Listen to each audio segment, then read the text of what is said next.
journaux de ce matin avec Souleymane Ndao tey ñu daal di koy tàmbali bien sûr avec 2 minutes pour lire l'essentiel mi nga xam ne ñëw na ci coow li ñëpp xëyee tey daal di xëyee tey muy wàllum coalition présidentielle la. wàllub coalition présidentielle Diomaye président nees nañ ko mën a defaraate Seydou Nourou ba mu gën a performante mais également mu daal di nag dëppoo ak la nga xamante ji moom la ñu soxla ci wàllu politique ci réew mi ni doxee loola waral nag président de la république président Bassirou Diomaye Diakhar Faye daal di fay jëlee ki nga xamante ni nag moom moo di soxna Aïda Mbodj teg fa nag ki nga xamante ni moom moo di soxna Mimi Touré lii di yëglekaay bi nag daal di sànq ab laaj ndax loolee nag nekkul ni mooy tàmbaligu jafe-jafe yi nga xamante ni amaana ñu ngi koy xaarandi ci biir lii di coalition Diomaye président ak lépp lu ci mënta am nag ki nga xam moo di professeur Thiam jàpp ne daf fu mu toll nii tembe daanaka li jëm ci lu bari loo xamante ni Pastef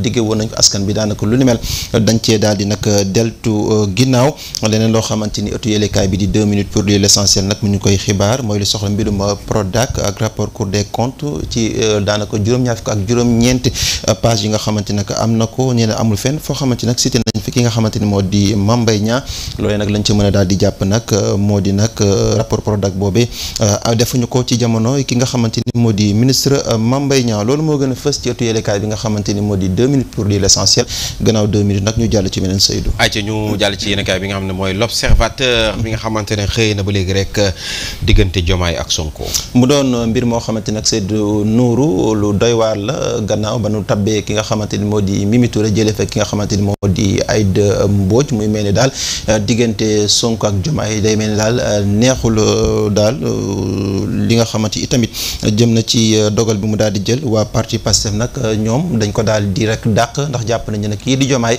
amul benn yoon sañ-sañ nag daal di jëlee fa ki nga xamante ni moo di soxna Aïda Mbodj daal di fay teg ki nga xamante ni moom moo di soxna Mimi Touré ak lépp lu ci mënta am nag foofee démb ci assemblée nationale ki nga xamante ni moo di docteur Abdourahmane Diouf di jëwriñ bi ñu dénk wàllu alam gi demoon na fa démb naam am na ci ay kàddu yoo xamante ni nag jib na fa waaye ak lépp lu ci mënta am nag njeexital la moo di lii di koppar yi ñu ko doon natal daanaka nag nemmeeku nañ ci ab yokkute loolu moo gën a fës ci ëttu yëlekaay bi nga xamante ni moo di l'observateur Seydou gannaaw l'observateur ñu daal di jàll ci beneen. balaa l'observateur ñu jàll ci yëlekaay bi nga xamante ne mooy tribune. bi nga xam ne rek ba léegi ñëwaat na ci diggante coowal Ousmane Sonko ak Bassirou Diomaye Faye. muy mel ni nag Seydou Nourou kii di Ousmane Sonko daanaka Diomaye daf ko daal di humilier ndax moom nag dafa jàppoon ni ki nga xamante ni moom moo di soxna Aïda Mbodj nag mooy wëy di descendi ci coalition Diomaye président waaye tey jii nag kii di président Bassirou Diomaye Diakhar Faye daanaka def na leneen yëkkati na nag kii di soxna Mimi Touré daal di koy tabb ngir mu daal di jiite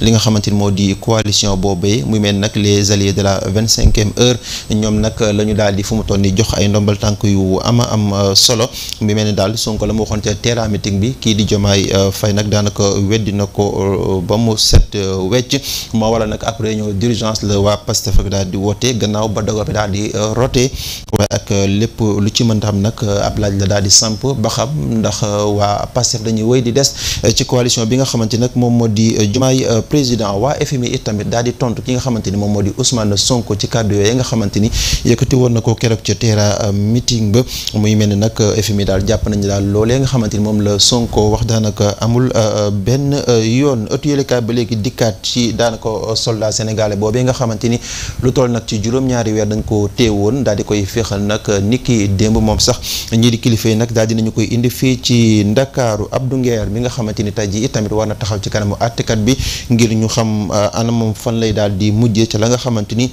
moom lañ koy daal di toppee Abdourahmane Diouf itamit fes na ci ëttu yëlekaay bi di la tribune soxal nag dem boobee mu dem ci assemblée nationale ngir ñu nattal ko li nga xamante ni moo di ay gafaga googee nag lañ ci daal di nemeeku mooy at mi ren dafa daal di yokk ba egg ca loolu moo gën a fës ci la tribune gannaaw tribune ñu jàll ci beneen.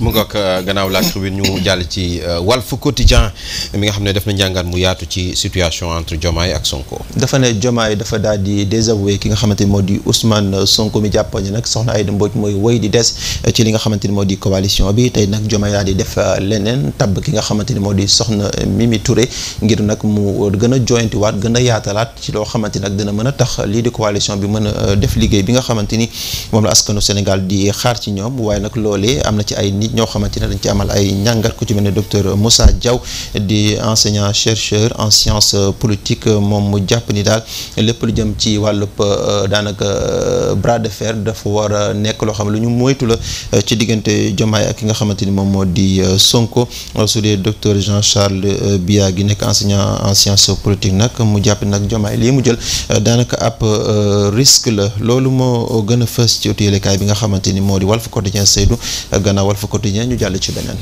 Gannaaw Walf Quotidien ñu jàll ci Sud Quotidien qui nous parle toujours de cette situation entre Diomaye Sonko et Aminata Touré. Diomaye mi nga xamante ni dafa daal di tabb Aminata Touré daal di fay jëlee nag ki nga xamante ni moo di soxna Mimi Touré mu doon nag dogal boo xamante ni Seydou waa Pastef nag ànduñ ci benn yoon ndax dañu jàpp nag ci coalition boobee Diomaye daanaka président képp la fa yore comme ndombal tànk waaye nag na muy doxeek na nu koy defee loolee daanaka amu ci benn kàddu boo xamante ni tey ji war na ko ci daal di jël leneen loo xamante ni ëttu yéelekaay bi nag dikkaan ci bu baax a baax Seydou Nourou mooy daanaka soldat sénégalais boobee nga xamante ni lu toll ci juróom-ñaari weer ñu ngi ko téye woon tey ji nag daal dinañu koy féexal ba indi ko fi nga xamante ni moo di ci réew Dakar loolu moo gën a fës ci ëttu yéelekaay bi nga xamante ni moo di Sud Quotidien gannaaw Sud ñu jàll ci beneen. Gannaaw Sud Quotidien ñu yër beneen yéenekaay xool lu mu daal di xëyee le quotidien bi nga xam ne ñëw na sur la rupture politique entre la coalition présidentielle. Fracture la ko daal di tuddee maanaam bu doon benn morceau rek Seydou Nourou. non le quotidien plutôt.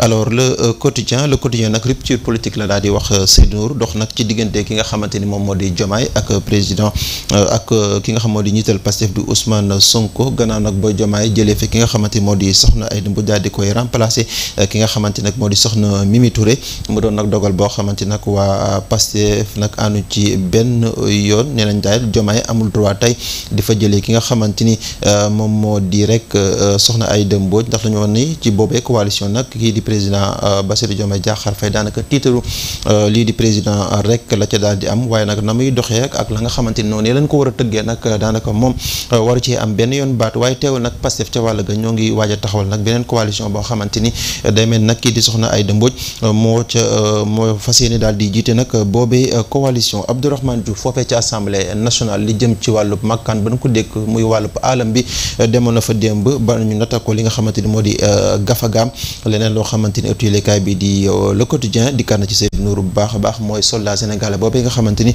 dañ ko daal di féexal ni ki démb loolu moo gën a fës ci le quotidien gannaaw le quotidien ñu jàll ci beneen. Gannaaw le quotidien ñu jàll ci l'enquête mi nga doon wax sànq mu mel ni daal di koy duppee la fracture la ko daal di tuddee Seydou tey bu doon loo xamante ni benn la daanaka xaaj na ñaar loolee nag la tuyelekaay bi di l'enquête daal di fésal gannaaw nag daal ba Diomaye mel daal kuy weddi Ousmane Sonko ci loolee nga xamante ni moom la waxoon ne Aïda Mbodj nag mooy woy di jiite li nga xamante ni mooy Diomaye président tey nag Diomaye moomee nag jëlee na ko fa te fekk nga xamante ni moom moo di soxna Mimi Touré mi mel daal fu mu toll nii daal bataay kilifteef gi daal daanaka tàmbali na waaye nag jàpp nañ daal li tax daal loolee daal di am bokk na ci wàllu justice réconciliation alliance ak yeneen ci ay ponk nag yoo xamante ne jàpp nañu daal ñoom ñaari kilifa yi nag amuñu ci ab déggoo gaynde yi nga xamante ni seen at toll na ci fukk ak juróom-ñaar ci mondial bi nga xamante ni daal dina ciy sóobu ñoo ngi ciy am nag ay ndam yu yaatu bu ci mujj rek mooy seen diggante ak Émirats arabes toll nag ci juróomi bal ci dara ëttu yéenekaay bi di l'enquête di kat ba léegi ci mbirum Abdourahmane Diouf ma nga xamante ni nag démb mu nga woon foofee ci pencu ndaw réew ma loolu moo gën a fës ci l'enquête gannaaw l'enquête ñu jàll ci beneen. ay ci gannaaw l'enquête ñu jàll ci beneen yéenekaay xool lu mu daal di xëyee source A. qui nous parle toujours de cette histoire politique mais surtout le jàmbaar qui a été libéré hier. moo ngi ne le jàmbaar qui a été libéré hier gannaaw nag juróom-ñaari weer plutôt yoo xamante ni Seydou Nourou dañ ko nëbboon jant bi tey nag ñu gis ne daal féex nañ ko ba teg ko ci loxo comité international bu Croix-Rouge waaye tamit ñii di kilifa yi mujjee ko foofu indi fi nga xamante ni moo di Ndakaaru li jëm nag ci coalition Diomaye président ak Sonko ak wala sax li jëm ci Sonko Diomaye mu mel daal kii dafa dem kii dem ngaay mu doon ay mbir yoo xamante nag ay mbir yu doy waar la gannaaw nag bañ fa jëlee ki nga xamante ni moo di soxna Aïda Mbodj teg fa ki nga xamante ni nag moom moo di soxna Mimi Touré loolu moo gën a fës ci ëttu yéenekaay bi di Source A gannaaw Source A ñu jàll ci beneen sëy. gannaaw Source A ñu jàll ci beneen yéenekaay Yoor qui parle de Diomaye Trans Pastef impose sa primauté. moo ngi noonu Pastef impose sa primauté lañ ca mën a dégg nag mooy ñoom ànduñu benn yoon ci dogal bi nga xamante ni nag moom la président Bassirou Diomaye Diakhar Faye daal di jël nag ci li soxal lii di coalition Diomaye président maanaam jëlee fa ki nga xamante ni moo di Aïda Mbodj daal di fay tabb ki nga xamante ni nag moo di soxna Mimi Touré la nga xamante ni dogal boobee mën na ko indi ak la mu mën a def ci li nga xamante ni moo di coalition présidentielle bi loolu lépp nag yor nag dikkaat na ci ni mu gën a yaatoo gannaaw yor Seydou Nour ñu jàll ci beneen. gannaaw yor ñu jàll ci beneen yéenekaay Libération avant waaw mu ngoog merci. Libération mi nga xamante ne moom ba léegi rek mu ngay topp je pense li nga xamante ne mooy rapport bu ARCOP. bu ARCOP mi nga xamante ni dafa empêché nag FONGIP ngir mu auditer marché de reconstruction ñeel hôpital Dantec ndax nee na daal mbir mi daanaka lu yées 92 millions la waaye day mel daal am na ci ab lees waxul boo xamante ni am na ci ba daanaka nag marché ba daal day mel ni ci juróom-ñeent fukk ak ñaar ci ay milliards lañ ko mujjee daal di amalee mu mel nag ab pëccëxoo da cee daal di am ak yeneen ci ay ponk yoo xamante ni daanaka dafay firndeel lu ni mel nag loolee la yéenekaay bi di Libération daal di dikkaat ci ni mu gën a yaatoo li jëm ci Abdourahmane Diouf ma demoon démb ci assemblée nationale itamit yéenekaay bi dikkaat na ci bu baax a baax mais également li soxal nag coalition Diomaye président ak soppite yees yi nga xamante ni am na ci loolu itamit yéenekaay bi nga xamante ni moom moo di Libération nag Seydou Nourou dikkaat na ci ni mu gën a yaatoo gannaaw Libération ñu jàll ci beneen yéenekaay. On va terminer avec du sport ak record yéenekaay. alors record nag ci li mu daal di dikk mooy mbirum Sabaly à la retraite Crépin blessé ñu ne nag ana kan moo war a daal di rek toppatoo kii di Vinicius Junior j'espère que j'ai bien prononcé le nom. Seydou voilà donc moo ngi noonu lu soxal nag match amical Sénégal Brésil Sénégal Kenya et tamit mu mel ni daal gaynde yi ñoo ngi ci wàccaay bu baax a baax ni ki démb nag la ñu daal di am seen ñaareelu tàggatu foofee ca Londres li jëm ci wàllu làmb nag kii di Boy Niang ak ki nga xamante moo di Franc day mel ni daal ñoom daal Seydou Nourou ñoo ngi wéy di xas-xastoo fi nga xamante ni moo di nag ci jumtuwaayu xarale yu yees yi mu mel ni daal ñoom ñaar Seydou Nourou tëggal leen làmb ñu wàcc ci arène nationale jot na. Boy Niang nan ko jox Franc wax ji jeex. wax ji jeex. comme que Reug Reug moom. waaw day feebar rek léegi mooy loolu. day feebar rek. j'espère que mu ngi tane bu baax ak l'accident bi mais def na ko keroog si j'espère qu'il se porte au mieux. mais daal dama jàpp ne ko Baba warul am daal. et d'ailleurs CNG moo tax xam naa mu génnee règlement bu bees bi mu génnee. par rapport ak ñi blessé avant ñi blessé que promoteurs yi am nañ droit jël keneen tëggal ko. mais mooy yoon. au moins ñu protéger tuuti li nga xam ne mooy promoteurs yi. ku ne xam ne ni préparation dafa métti Seydou ak yami àndal sa xaas nga ciy def. waaw léegi nga dem bay waaj jege ñu la mbër mi blessé lii après nooy defaat. kan moo la joxal lay entraîner ainsi de suite donc yooyu yëpp nekk na ay mbir yoo xamante ni. wax nga dëgg nañu wut yeneen alternative yoo xam ne dañ permettre mbër mi sax mu bëri ci diggante bi laata kee di wér. waaw mais topp di xaar ba kañ. te kii tamit bu wéree moo xam ne amel na prometteur bi. waaw combat. mu ngoog merci beaucoup Souleymane. ci li nga xam ne moom la yéenekaay yi xëyatee ci suba gi El Hadj Ben Mokhtar. excusez-moi yéenekaay yi moom daanaka démb ba xibaar yi ba may tëdd laa ne ndawal am na.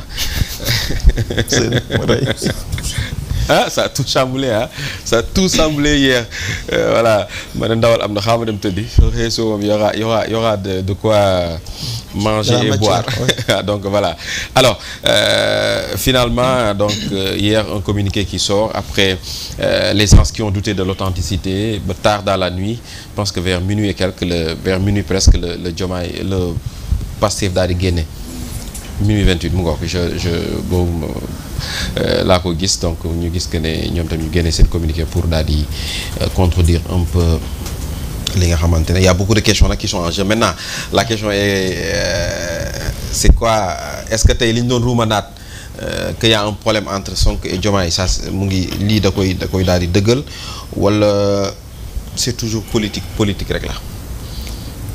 en tout cas ñu bari ñu nekk ci opposition boo leen woowee. laaj leen dañ naan la diversion la. ok gëmuñu ni Sonko ak Diomaye am nañu problème. ok mais ñun journalistes yi suñu problème bi communiqué bu njëkk bi génnee. bi ñuy teggi ay remos di fa teg Mimi c'était est-ce que c'est authentique est-ce que c'est vrai. ou c'est pas vrai. leader yi nekk ci coalition Diomaye conférence des présidents lañ naan la li ñu jàpp mooy dëgg la parce que Mimi Touré moo ko partagé ci groupe bi effectivement. À moins que son compte ait été piraté. Mais puisque le président Sonko convoqué na une réunion d'urgence et évoqué woon na ko samedi, ça veut dire que c'est vrai. Maintenant fan lañ ci jëm man je me dis tout de suite nii Diomaye est le candidat en 2029 de la coalition Diomaye président. Sonko est le candidat de la coalition APT.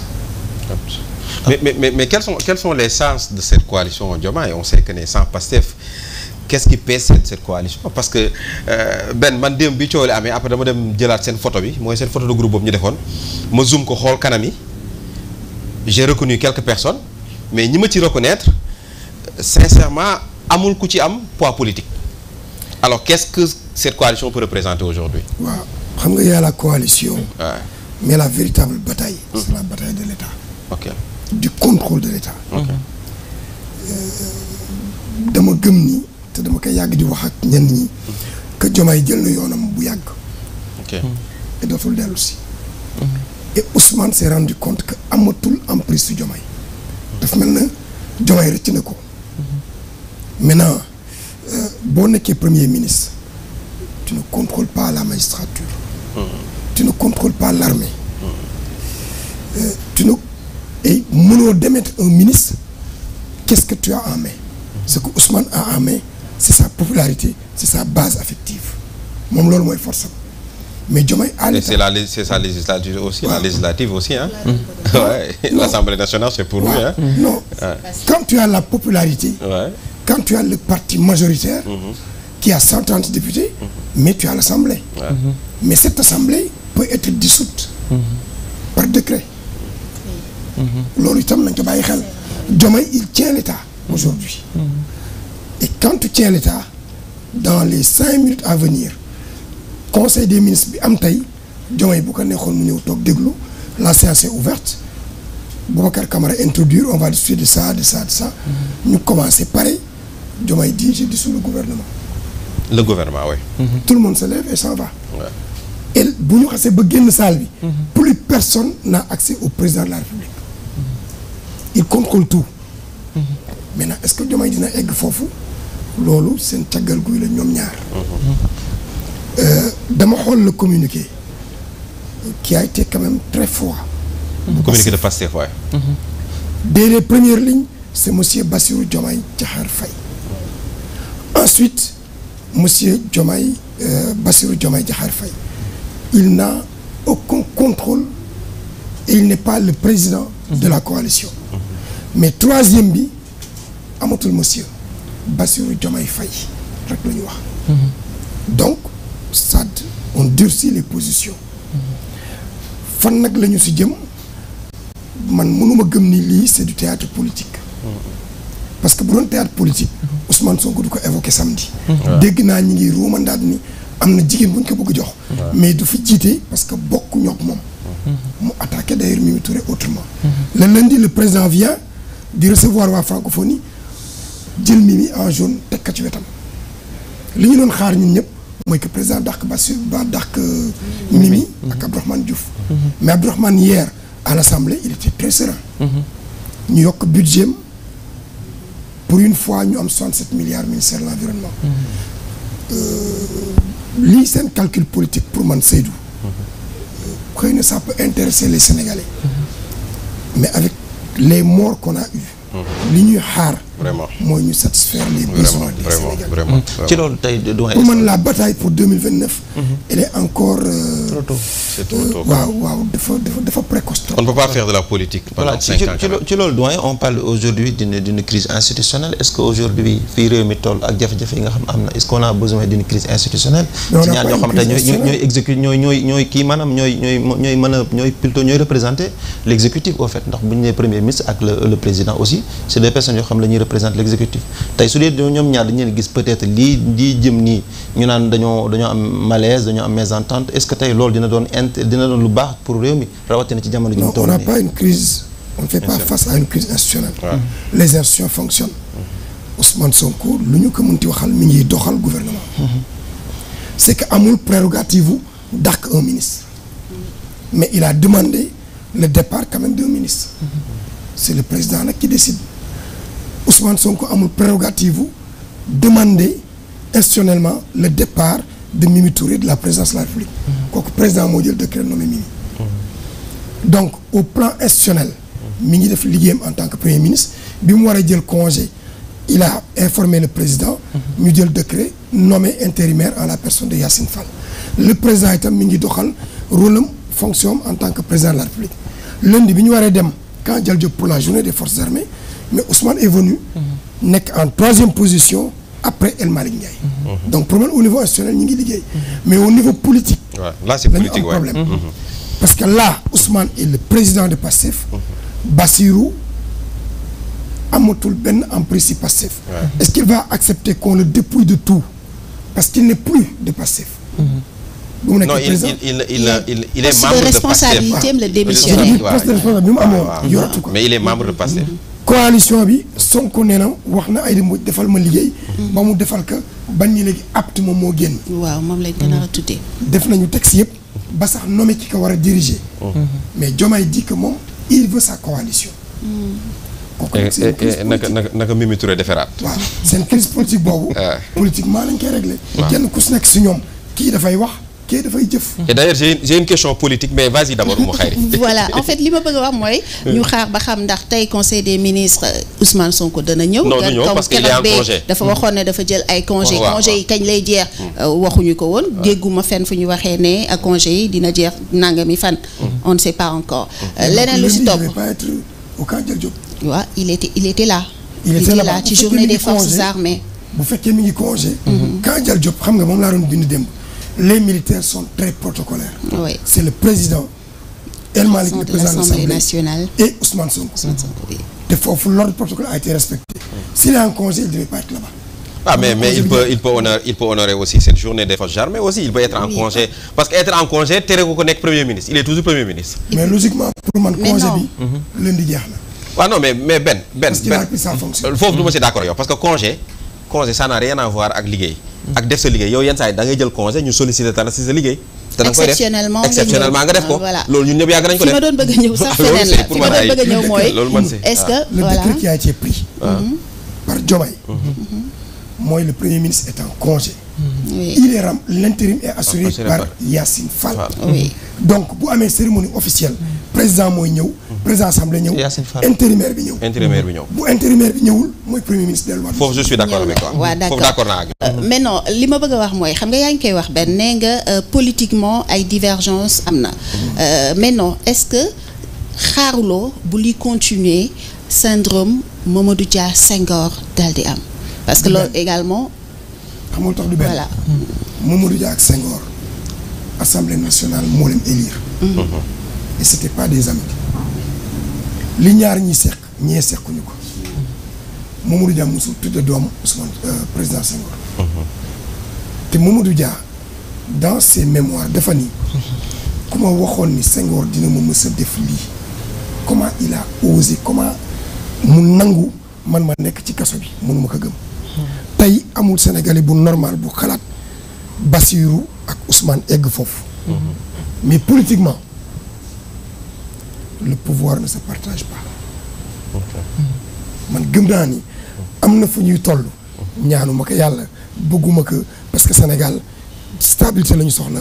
jàmm la ñu soxla bëgg naa ñaar nit yu ànd ñu mën a continuer. mais man si li ma gëm politiquement di déglu Bassirou Diomaye Faye muy wax. ni je suis un homme froid. Personne ne peut me faire chanter parce que je ne sais pas chanter. Le premier ministre n'a aucun pouvoir. Bassirou ma wax loolu. mën naa toog fii soo ba ngoon nit ñi di wax ma toog fi ma toog. man gëm naa ni am na fu ñuy toll li Macky Sall may Ousmane Sonko Bassirou du ko may. mais aussi c'est ce même Bassirou Diomaye qui disait que ne politique su ma naree yegg la fenn ak Ousmane Sonko je préfère ma bàyyi ko. c'est ce même Ousmane alors moi ma question est que Ben parce que man souvent aussi peut-être je réfléchis ci yeneen facteurs peut-être damay romb fii ñi fi ñu xalaatee mooy est-ce qu'on est au Sénégal on n'est pas en train de vivre benn révolution politique bu inédite. c'est-à-dire boo liiree démb le communiqué de Pastef tu te dis que ne au Sénégal on est en train de vivre quelque chose d'inédit en matière de politique parce que fii lan lañ fi xamoon un président qui gère un parti super puissant. parce que tey jamono président yi fi jàllee lii ku ko mosoon def doo fanaan dañ lay tëbal. waaw mais je dis toujours que la différence fondamentale entre Diomaye et Macky Sall mooy ni Macky Sall était un chef. waaw s'il dit à Moustapha Niasse lii laa bëgg il le fait. Ousmane Tanor lii laa bëgg il le fait. mais aujourd'hui Diomaye mënul taxaw ni Aïda Mbodj lii laa bëgg Aïda Mbodj def ko. Aïda Mbodj ci yaay la ci Ousmane Sonko. Diomaye dem na wuti yaay. waaw yaay Mimi. c'est une révolution qu'on vit politiquement parce que Ousmane Sonko est le chef de Diomaye politiquement. Politiquement, ouais. Est-ce que Diomaye va continuer à l'accepter? Je ne le pense pas. Thierno, ceux qui sont dans les secrets des dieux te disent que boo demee au palais magi Pastef fi fa nekk ñoom docteur Diallo Diop ñoom Madiaye Mbodj pour ñu jot si Diomaye il faut ñu jaar si Mary Teuw waa Pastef bëgguñu Mary Teuw moo tax Mary Teuw anticipé woon temps yi ni moom il prend son parti dafay dissoudre que fusionner que Pastef. est-ce que c'est pas une erreur stratégique démb maa ngi si wax ak benn leader bu bokk coalition conférence des présidents ma ne ko waa finalement yow foo jëm da ngay dugg Pastef wala da ngay dem fee mu ne ma dew ma Pastef de man Diomaye moo ma nommé Diomaye laa sequma ak Ousmane dem Pastef tey erreur la j'attends ba xam fu ñuy mujjee te li ma gëm mooy ni c'est irréversible ils vont se séparer su boobaa man ma dem ranger wu ca ka ma xam ci calcul yooyu la ñu topp mais Ben calcul yooyu actuellement aussi ku ci calculer est-ce que naroo perte lu bëri parce qu'on sait que ne Diomaye président n'est rien devant Pastef loolu aussi il faut ñu wax ko loolu lay dëgg en matière de popularité en matière politique Pastef lu mu téye actuellement Diomaye président mais Diomaye président wax leen ma kan moo fa am kan moo fa dëgër. mais au moins il en a pour 5 ans. Seydou ci liggéey lu mag. Seydou yow ci politique ngay wax. waaw non on parle de politique. moi je parle pas de moi je parle de politique waaw. Diomaye. waaw. et puis nag nous sommes sénégalais. waaw. gis nga Seydou bu Ousmane Sonko parce que am na ñett ñu nekk ak moom ñu ni ko. prends tes responsabilités démissionne. jette l'éponge. am na ñu koy wax loolu. mais Sonko bëggul affaire bi jóge ci moom. waaw. mais tey bu quitté woon dem. Seydou di nga am surprise bu bare. ñu bare ñu ànd ak Sonko jege ka tafu ci moom. da ngay gis dañu dem boor bi. parce que seen teraanga pour les 3 ans yi di sa Diomaye jaral na leen ñu ànd ak Diomaye. est-ce que 2029 danañ si génn duñ si génn ñoom nañu gérer li am tout de suite. seen teraanga bi tout de suite. par contre moi parce qu'on l'a vu avec Idrissa Seck. par contre déjà que Idi avait nommé bi mu séparé ak Ablaye Wade. mais tout de suite ils sont partis se ranger du côté. moi nag côté boobu benn. moi côté boobu je peux me tromper. mais j'en suis sûr que ne ñi nga xam ne ñu ngi ànd ak Ousmane Sonko tey. ñi ci gën a fës ñu gën leen xam. Ousmane Sonko demee dañuy dem ànd ak moom. mais li nga fàtte également gouvernement bi bu ci Ousmane Sonko dañoo. ñi fay des du bëri. li nga fàtte Seydou mooy. pour mu dañ day yomb. bu Ousmane demoon tey. mais l'une des premières mesures que Diomaye va prendre. c'est la déousmanisation. waaw loolu laa lay tu dissous l'Assemblée. bu El Malick rejoindre lay tu dissous l'Assemblée. dans 2 ans. 2 ans yi léegi mu mat. 2028 au niveau du gouvernement. 2027 ñi jege ñi nga xam ni mooy Ousmane Sonko tu les enlèves tu mets tes hommes. c'est tout à fait normal. mais man li may ñaan. mooy ñu bañ a egg foofu. ba pare li ñu jëlul en compte mooy que ne Diomaye dafa xam Ousmane Sonko. parce que koo yàgg àndal quand même xam nga lii ay force am. xam nga lii ay faiblesse am. loolu également nañ ko jël en considération. mais man sincèrement pour man Diomaye quitter Sonko c'est lui moom moo ci gën a perte. politiquement je ne pense pas. Politiquement. je ne pense pas parce que parti boo xasee ba accéder au pouvoir li nga mën a am bari na. il dissout l'Assemblée nationale ils organisent des élections parce que va encore gagner ces élections. je ne pense pas scission day am bu boobaa. scission day am. xam nga man. ce parti là il n'est pas encore parti. boobaa biir Pastef la scission di am Ousmane Sonko l'a reconnu ci terrain meeting bi nee na li mën a faire mal à Pastef ci Pastef la mën a jóge. il l'a dit man umu. li may ragal dëgg-dëgg. parce que nag Ousmane Sonko s'est battu. il s'est beaucoup il battu. a tout donné. il a du mérite quand même. ñoom ñu egsi fii. quand même il a tout donné. et tey Diomaye moo war a am grandeur dellu ginnaaw. parce que nii xëy na bu nangu woon li Ousmane wax problème am. mais gëm naa ne bu ñu toogee jàkkaarloo ñoom ñaar kenn raxu leen bu ñu waxtaanee mën nañ jubóo trouver une solution un compromis pour relancer l'économie de ce pays pour que les Sénégalais se remettent au travail pour que jàmm am pour man loolu mooy li gën mais vraiment une rupture politique Ousmane dem fële kële dem fële bu ñu fa eggee Diomaye sera obligé de prendre des mesures yoo xam ni que ni dina métti trop parce que la dissolution de Pastef peut intervenir parce que un président de la République aussi il a beaucoup de pouvoir Sonko ñi lay encadrer ñi lay wër Thierno dafa doy waar yéen on dirait que vous avez oublié ce que Macky Sall a fait à ce parti loolu démb la woon waaye Macky Sall a fait tout à tout te gëm naa ne Macky Sall li mu def Pastef Diomaye du ko def Pastef mais parce que Macky bokkul woon ci biir Pastef waaw loolu laa lay wax moo tax mel la gis nga lii bu xasee ba am scission mooy am ci biir Pastef ñaari camp am camp u Diomaye camp u Sonko te ki nga xamante ne moo yor pouvoir tey ñu bari moom la ñuy jox bopp beneen bi si topp mooy Diomaye Ousmane Sonko a tout donné mais Diomaye également a tout donné parce que bul fàtte ne jàpp nañ ko fi prison ci affaire clochardisation de la justice loolu kese ba muy génn ci campagne électorale bi mais prison la nekkoon moom tam il s'est sacrifié loolu également bu ñu ko fàtte Ousmane am na yaay Aïda am na yaay daal et d'ailleurs en parlant de ça moi hier je me suis dans ma tête que ne man pour man sincèrement su doon maay Abdourahmane Diouf ak Mimi Touré dañuy démissionner ñu bàyyi ñi ci jàmm. ah mais ñu teg ko fan. parce que non laisse-moi développer. allez vas-y. Mimi Touré ay pexem bu juboon. ñii duñ fi nekk tey. Abdourahmane Diouf ay pexem bu juboon ñii duñ fi nekk tey. yàlla dëgg la bëgg. comment ça Mimi oui mais Abdourahmane comment ça. si Abdourahmane a traité ces gens de tous les noms avant muy dugg ci seen coalition bi loolu les vidéos sont là. waaw mais tamit loolu yàggul. D'ailleurs Abdourahmane c'est le dernier venu moo mujjee ñëw ci coalition. moo tax Sonko nee na ko 25e heure. waaw moo mujjee ñëw. mais c'était une réaction. parce que Sonko moo leen traité woon. des hommes de Macky. waaw Abdourahmane réagir. waaw répliquer. mais man je me dis que ni daal lii épiphénomène la quoi. waaw ça va passer. xam nga Thierno. bi ma lay wax léegi da nga baax. Thierno gis nañu jëkkër ak jabar xam naa ni ma koy waxee nañ ma baal. ça peut choquer. bul wax mais. c'est vrai on a compris. fi jëkkër di egg jabar. waaw te ñu dem tribunal. waaw jabar taxaw teg. billaay ndeysaan. si ndoddu jëkkër loo xam ni que ni. lépp lu mu yoroon daf ko nangu. wallaay ndeysaan ruiné ko. j'ai eu un ami ministre de Abdoulaye Wade et de Macky Sall. boo xam nee na moom bi mu demee tribunal ak jabar ji. jabar ji naan ko am nga lii jox la ma ni jox ma juste dafa toog ne ko xanaa bëggoo ko bàyyee dara ni ko lépp la ñuy bokk parce que communauté de bien la ñu tolloon. ndegam jabar moo mën a def loolu. asamaak ñoo xam ni dañu xaritoo si liggéey. xaritoo ci syndicat. xaritoo ci politique. te nag dama ragal les actes que Diomaye a posé. tudde Ousmane doom Sénégal dañu naan la nit bu la tuddee doom. deseetu la dara. nga amaat beneen doom tuddee ko sa yaay xarit. man jour bi mu ko tuddee yaayam. laa ne Diomaye wàccoon ak Ousmane. maintenant est-ce que dinañu egg foofu pour man valeurs yi sénégalais yi di incarner. ñoom ñaar amuñu droit dem ba politiquement ñu séparé ko te nag war na am ay mag yu nekk seen wet. vraiment mën a toog waxtaan ak ñoom delloo si waat leen mais xam nga nañ ma baal ci wax ji. Mimi Touré. elle est de la gauche. elle n'a qu'à partir. li ma mës a gëm.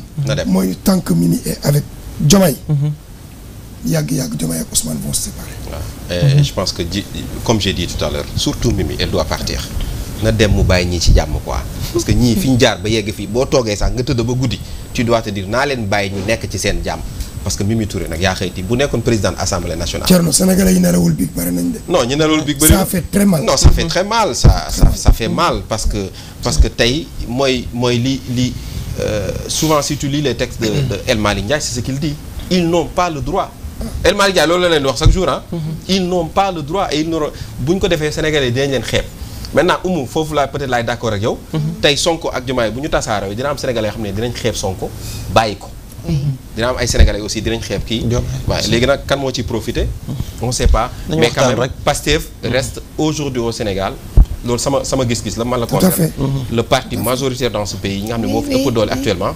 c'est Pastef. et je pense que ne man personnellement ce que je pense mooy que ne Diomaye ak Sonko bu ñu séparé woo tey le pays dina ci souffrir. exactement. nga xam nga Ousmane et ce serait très dommage. oui Ousmane. bu ñuy waxante dëgg muñ na. la lettre date du 10 septembre. waaw boobu ba léegi. boobu ba léegi mu noppi. bi muy ñëw le 8 il l'a annoncé il y aura un avant 8. le 8 et après 8. le 8 mu ñëw mu ni maa ngi dégg ñu ngi ruumandaat. donc il avait l'info. il avait bien sûr évidemment. est-ce que entre temps waxtaanu sax ak Diomaye mais Diomaye résisté. donc peut-être même que bi muy chargé Mimi Touré c'était pour décrédibiliser ko. par rapport ak li naroon xew. c'est pourquoi je dis que humainement moom Ousmane Sonko il doit avoir mal. parce que nag ba muy choisir mën na choisir keneen ku dul Diomaye. je dis que ni 2024 bu Ousmane toogoon ba mu nekk ni Oumou Khayri Bass mooy sama candidat Sénégalais yi moom la ñuy voté. ku mu choisiroon moom la ñuy voté. donc moom yàlla moo ko may. yàlla may na ko et je pense que actuellement. espérons sànq nag li nga wax lu am solo la mooy on pense vraiment que ne dina am ay nit yu baax. yu jóg pour defar. parce que aussi ñi jóg pour yàq actuellement bëri na. ak seen yaay yi sax. waaw dañ jóg dañ defar xaw ma Boucar Diouf xaw ma. Bougar. kooku yàlla nañu yàlla musal ci moom de Diomaye président. et puis ce gars là fan la dëkk qu'est-ce qu'il pèse politiquement. qu'est-ce qu'il est dans ce c'est la question que je me pose mais le gars il fait tout pour séparer ces deux là ce matin j'ai écouté son extrait j'ai eu encore plus mal c'est-à-dire ay nit yoo xam ne bëgguñu dara lu tasaare ñaari nit yoo xam ne non kii kay dañ ko yónni man kii xam fu mu jógee sa gars là. moom fan la dëkk waaye tamit xam nga Seydou lan la toj fan la toj ci politique je veux dire quoi fu mu toj. waaye non ce gars-là voilà quoi j'aimerais bien savoir fu mu toj ci politique. Seydou li ma ci bëgg a yokk mooy que ne dëgg la wax ngeen ko léegi Diomaye war na mën a xalaat ne Sonko moom la choisir bàyyi fi ñeneen. alors que mënoon na choisir ci ñooñu kenn. benn d'accord naa waaye Sonko également boo demee ba am info ni président Diomaye ka mu tànn moo di Mimi Touré. man su ma doon moom du ma ñëw publiquement ne Aïda Mbodj moom lañ fiy bàyyi. parce que am na lu nga xamante ne waxtaanu suuf la. dañ koy waxtaanee ba déggoo ci kàddu. mais Diomaye ba mu ko décidé septembre fësaluñ ko woon. kon peut-être y avait possibilité ñu waxtaanee ko ba tomber d'accord ci ay points. ba amaana xëy na Aïda Mbodj dina toog wala Aïda Mbodj dina nangu wala Ousmane Sonko dina nangu Aïda Mbodj dem Mimi toog. loo gis dañu koy waxtaanee waaye boo ñëwee annoncé ko publiquement mooy tamit benn instant yow yaa ngi bëgg a def démonstration de force. te loolu également boo ko defee ki nga xamante ne tey ci wàllu institution moo la féete kaw. mais benn instant da ngay xaw a risqué li nga xamante ne tam mooy li nga mën a am ci ay pouvoir. beneen ba sa topp mooy gis nga grandeur. mi ngi nekk ci nga mën a faj. ba ñëpp xam ne mën ngaa faj nga bàyyi mu sedd foofu également la ñuy reconnaître la grandeur d'un homme moom mooy le président de PASTEF bu dee ci wàllu politique moom mooy kilifa Diomaye waaye bu dee ci wàllu nguur Diomaye mooy kilifaam bu ñu amee ku si nekk lu ñu mayante seen biir je pense que war na mën a jàll moo gën toog publiquement ku ne wax la ngay wax mais du dem Diomaye jusque là kenn déggagu ko boobaak léegi mu voilà moo tax affaire yi ci suuf la parce que am na nit foo koy jaar dana la wan froideur bu mat sëkk te moo ne day mënoon a doon lu ñu mën a éviter waroon nañ ko éviter mu ngoog merci beaucoup en tout cas loolu rek la ñu amoon lu ñuy wax ci actuellement ci cette situation actuelle du pays en attendant de voir l'évolution donc de cette situation politique du pays ak lu mënti xew rek yàlla def jàmm ci réew mi comme li Souleymane wax rek fu mu nekk nii dëkk bi metti na metti goo xam ne vraiment les urgences sont ailleurs et on a vu que ne démb quand j'ai vu le passage de Serigne Gueye Diop je me suis dit waaw au moins ces gens-là am nañu vision ne dëkk industrie moo koy doxal. ñu augmenter budget d'un record historique boo xam ne mosul am Sénégal. pour dire que ne tu as envie de dire que ne waaw ñii am na fu ñu bëgg a dem. maintenant yooyu jéego yooyu nag bu ñu ko tegee vraiment il faut que ñu bàyyiwante xel et puis ñu xam ne que ne après tout réew mi moo war a nekk malheureusement nag homme politique yu bëri réew mi ñoru leen c'est ça la triste réalité. mais xam nañ vraiment que instant yi nag réew mi moo leen war a ñor bu baax et puis aussi bu ñu fàtte ne Sénégal politique soppeeku na. loolu moom soppeeku na bu baax a baax ku ko xamul nag c'est parce que yow munoo def analyse politique yàgg naa ko fi wax. nit ñi dañuy def ay analyse politique yoo xam da ngay foog da nga naan ñii dañuy tëb ci seen lal di wax wala xaw ma fu ñu. démb wax naa benn waaye ma ne ko. xaw ma ban bilan la Sonko def wala deful. mais il a réussi une chose. bu essentielle. ku ñu fi dénk. balaa ngay laal ci xaalis bi. di nga ko xalaat di nga xalaat moom. bu baax a baax di nga ko xalaat bu baax a baax. daawoon sàcc milliard. tey balaa ngay sàcc million di nga xoolaat. les directeurs sont même terrorisés actuellement.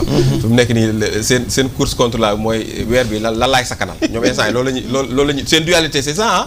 non weer bi ñaata laay sakkanal. mooy dëgg de ku ci nekk loolu non weer bi sakkanal naa 30 millions kenn non sakkanal naa 40 millions. mais loolu moom la nga ko fay ba Seydou. waaw lu ñëpp ba ko fa. Merci beaucoup Ben. Rapidement, hier on avait promis aux téléspectateurs qu'on avait parlé du Mali, la situation du Mali avec la réouverture des écoles, donc le pays peut-être qui reprend la vie petit à petit. J'ai vu des informations hier qu'il y a eu du carburant qui est arrivé hier au Mali sous escorte et quelque chose comme ça. Mais quand même, n'empêche, cette situation elle est là.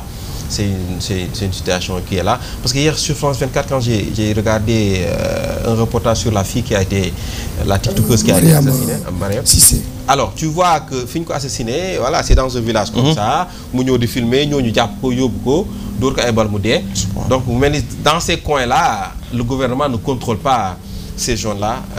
Et le pire est que c'est dans nos frontières quand même. Et économiquement, on parle d'un impact du port autonome de Dakar. Lan lañ mën a jàngat situation difficile. Ouais. te yaakaar naa ni moo tax ma ni ñun quand on parle de politique, l'État parle d'autre chose. Ouais. La semaine dernière, il y a eu un très grand mouvement au niveau de la gendarmerie. Effectivement. Qui yore woon le centre d'entraînement tactique de la gendarmerie. moom la ñu yóbbu mu dem gérer ji Garci à la frontière ak Kidira. booy xool changement yi ci ëpp c'est au niveau des renseignements, sûreté ak la région de Tambacounda ñoom ñoo ëpp gendarme yi ñu kii foofu. Ça veut dire que ni état bi xam na ni problème am na foofu. D'ailleurs que ñu mujj arrêté démb police arrêté ko ci affaire terrorisme lañ ko arrêté. waaw il y a 2 semaines 1200 camions citernes ñoo jógee port Dakar dem ba Kidira militaire malien yi escorté leen yóbbu. Le Sénégal a une position diplomatique très intéressante dans la chose. gisoo benn Sénégalais bu si wax. parce que waa Génim li ñuy xaar mooy ñun ñu prononcer aussi ni on soutient le Mali bu ko defee ñoom ñu mën ñu attaquer. Le Sénégal s'occupe de ses frontières toog jàpp ñamru. mais mbir mi mooy ni aujourd'hui Bamako dañ ko encercler. Génim mi ngi à Nioro mooy boo jógee su ñun romb Kidira jëm Kaay. parce que waa Kaay dañ doon jàppale les militaires gars yi def sortie ni leen si vous continuez. ñun on est parmi vous on va frapper Kaay waa Kaay téye seen loxo ñu dem Nioro du Sahel jël fa benn shérif rendi ko. waa Nioro du Sahel calmé wu parce que boo jaaree par Moussala mooy beneen poste frontière bi Nioro du Sahel nga jëm. pour mën a dem Kita donc foofu itam ñoom ñoo ko téye. bu njëkk il n'était qu'au nord mooy fi ñu rey xale bu jigéen bi. Gao Tombouctou Kidal. aujourd'hui zone boobu ñoom ñoo ko téye boo ñëwee fi nga xam ni que ni moom mooy Ségou ba laal sax Sikasso foofu itam les Peuls ñi ngi ko téye. donc la junte ne contrôle que Bamako était et ses environs foofu la problème bi nekk aujourd'hui ñun nag Sénégal gis nañ ni quand il y a eu la crise ivoirienne. suñu les fret bi trafic bi dafa gën a yokk et ça on ne veut pas perdre. On était à 253 milliards en 2021 mu yéeg 290 milliards en 2024 on s'est dit il faut continuer à appuyer le Mali du ñu fay droit de douane seen matériel bi jaar fii seen marchandise bi 1 650 000 tonnes d'hydrocarbures. Plus de 2 700 000 tonnes de marchandises en gros. Mais kooku port de Dakar bu ko ñàkkee on est foutu. Il y a 400 camions yuy jóge Dakar di dem Mali au quotidien boo jëlee yi jóge Mali di ñëw c'est 600 donc ça te fait 1000 camions au total. Donc ñun on est le Mali c'est notre premier partenaire économique. Raison pour laquelle on ne peut que prier pour que Mali stabilisé wu.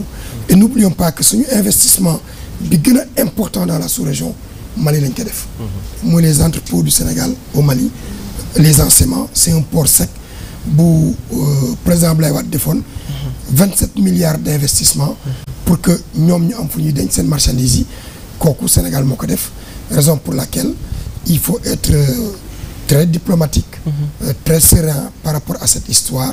N'oublions pas, il faut le rappeler, que les Mauritaniens ont fermé la frontière depuis 4 mois entre ñoom ak Maliens. Il n'y a plus une seule boutique gérée par un Mauritanien bu ubbi Bamako. Or tey boo demee l'artisanat sénégalais marche bien là-bas. Nos tailleurs, le plus grand tailleur du Mali est un Sénégalais. C'était d'abord Cheikh Fall de Diourbel. Ensuite Boy Fallou Thiam ñëw daaneel ko. Il habille les autorités maliennes. Le plus grand bijoutier malien dans le cas au Mali, c'est Yali Seck. Il a ses 3 épouses là-bas, etc. Il est à Bamako Koura, il gère bien la situation. Les grandes femmes maliennes, les divas maliennes ci moom la ñuy habillé woo. Boo amee loolu nag mais tu es obligé nga def nànk par rapport à la situation. C'est pourquoi on ne peut que prier pour que la situation se calme et que derrière ñu def attention par rapport à ces djihadistes là nga xam ne tey Seydou ils sont dans une guerre qui n'est plus conventionnelle. Loolu moo tax mbir mi metti.